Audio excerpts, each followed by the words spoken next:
सुना होगा और ना ही हमने इसको उजागर करने का प्रयास किया। मैं जानता हूं समाज सेवा में, मैंने तो राजनीति की ही नहीं, समाज सेवा में धैर्य बहुत जरूरी है। समय से पहले मिलता नहीं, क्या बोलते हो, समय से पहले और आगे से ज्यादा कभी मिलता समय से पहले जो भी तो बहरहाल जो है, आज मैं एक बात कहना चाहता हूं आपसे कि 2025 में 2018 में मेरी पत्नी जब मेयर लड़ी थी तो उनको 25,000 वोट मिला। गोदिया जी जब पार्लियामेंट का चुनाव लड़े उसमें 24,000 वोट मिला और वर्तमान में जो मेयर लगी परिणाम आया उसमें भी 24,000 वोट मिले।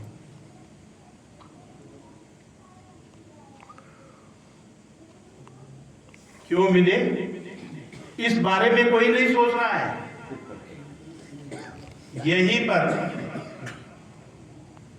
गुरु नानक वेडिंग पॉइंट में एक मीटिंग हुई थी, नहीं खुशी वेडिंग पॉइंट में गुनसोला जी हमारे पूर्व विधायक, बहुत ही सम्मानित व्यक्ति मसूरी के, वो आए।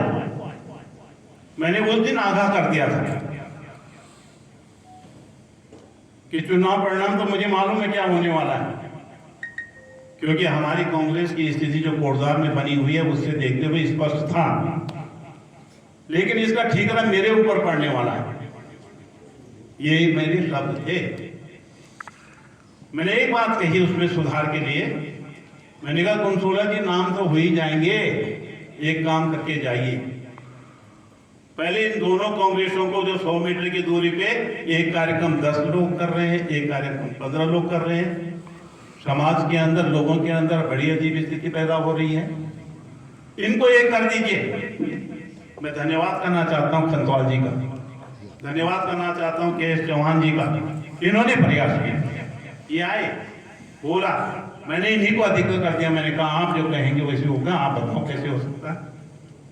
लेकिन नहीं, मालूम था कुछ लोगों को कि अगर दोनों एक हो गए तो पता चला जो है सीट इधर उधर हो जाएगी। आज एक बात कहते हुए आगे बढ़ूंगा, थोड़ा सा बीच बीच में से मैं रात मुझे नींद खुल गई थी, शायरी तैयार करी।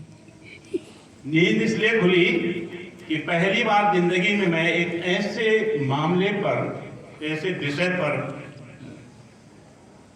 प्रेस कॉन्फ्रेंस कर रहा हूं जब मैं, पहले तो मैं करता था कि मैंने डिग्री कॉलेज खोल दिया, मैंने यूनिवर्सिटी खोल दी, और आज मैं स्पष्टीकरण देने के लिए ये करूंगा तो मैंने,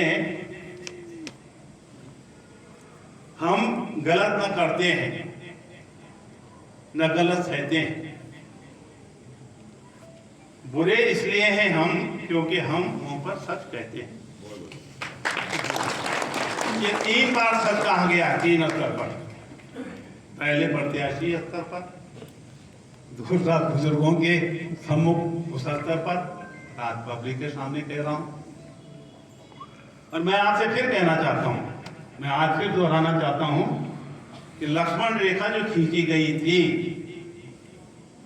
अगर उसका उल्लंघन होता जिस ढंग से उन्होंने कहा, अनर्थ हुआ था ना उसमें, उल्लंघन होने के बाद सीता जी का हरण हो गया था, मतलब राम के जीवन में एक नया प्रॉब्लम क्रिएट हो गई थी। ऐसी स्थिति में मैं आपसे अब एक सवाल करना चाहता हूं विनम्रता के साथ, कोई प्रमाण पत्र नहीं चाहता हूं, क्योंकि ये तो मुझे भी मालूम है कि सब लोग जो मैं कह रहा हूं उससे सहमत होंगे, भले ही ये सच है, लेकिन फिर भी इसमें नुक्ताचीनी करेंगे। मुझे मेयर के शपथ ग्रहण समारोह में परसों बुला दिया गया, पहले मैं इस बात को कर लूं फिर उस बात पे रखूं। हाँ, वो भी सब करूंगा, जब तक आप पूछते रहोगे मैं बताता रहूँ। हाँ, आपको मालूम होना चाहिए, जो इतने लोग जानते होंगे, मुख्यमंत्री की शपथ ग्रहण हो, जिला पंचायत अध्यक्ष की शपथ ग्रहण हो, ब्लॉक के शपथ ग्रहण हो या महापौर के शपथ ग्रहण हो, इसका विधि और विधान किसी पार्टी विशेष के साथ नहीं होता, जीता कोई भी है। पिछली बार श्रीमती हेमलता नेगी जीती थी, तब ये कार्यक्रम हुआ। जो लोग नहीं आए वो अलग बात है। हमको स्पेशली बुलाया गया, 3 बार फोन किए गए कि निवर्तमान आपको है यहाँ मेयर, आपको तो आना ही है और आपको भी आना है कि आपका मार्गदर्शन शुरुआती दौर में, क्योंकि उनको मालूम है कि हमारे यहाँ बजट नहीं मिलता था। ये डोगरियाल जी बैठे हैं यहाँ पे, मात्र 1 करोड़ मिलता था, जिसको हमने 7.5 करोड़ रुपए करवाया। किसके लिए करवाया? कोटद्वार की जनता के लिए किया ना। मैं चला गया।